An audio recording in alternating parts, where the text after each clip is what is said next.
Okay, so welcome again to Calculus. And in this video, pag-usapan natin is yung L'Hopital's rule in the form 0 times infinity. Okay? So sabi natin, isa sa mga indeterminate forms natin is 0 times infinity. Tama? 0 times infinity is not equal to 0 and it is also not equal to infinity. So indeterminate form siya, no? And sa limits, kapag ganun yung ginagawa natin, what we try to do is to try and transform. And it is the same case para sa L'Hopital's rule. So, pag meron tayong 0 times infinity na form, then what we do is to transform, no? Try and transform to the form 0 over 0 or infinity over infinity. Okay, so paano natin ginagawa yun? Paano natin ta-transform 0 times infinity sa 0 over 0 or infinity times infinity over infinity?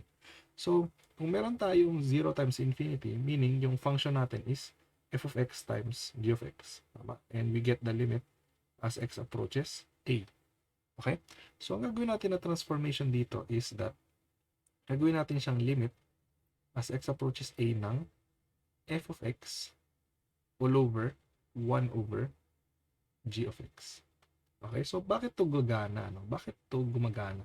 So, assume natin, since we have here 0 times infinity, so assume natin ito ay 0, then ito ay infinity. Tama? So, f of x is 0, g of x is infinity. Tapos, kapag ginawa natin na f of x over 1 over g of x, then yung mangyayari dito is that yung f of x is still 0. Tama? Wala naman nangyayari sa kanya. So, 0 over, yung g of x natin is infinity. Tama? So, magiging 1 over infinity.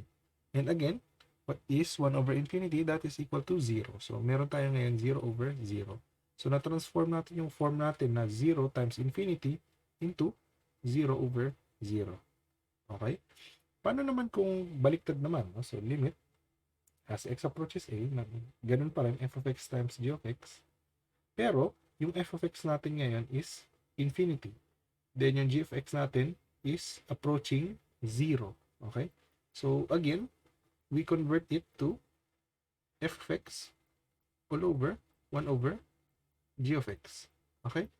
And kapag ginawa natin yun, yung f of x natin is still infinity. Tama? Wala naman nagbago sa kanya. And then, yung denominator natin is 1 over 0. Tama?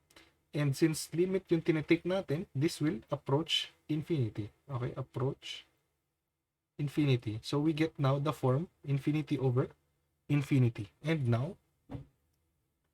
we can apply the L'Hopital's rule. Okay? Since meron na tayong form na 0 over 0 and infinity over infinity. Okay? So, ganun gagawin natin kapag meron tayong form na 0 times infinity. Okay? So, see you in the next videos para sa example.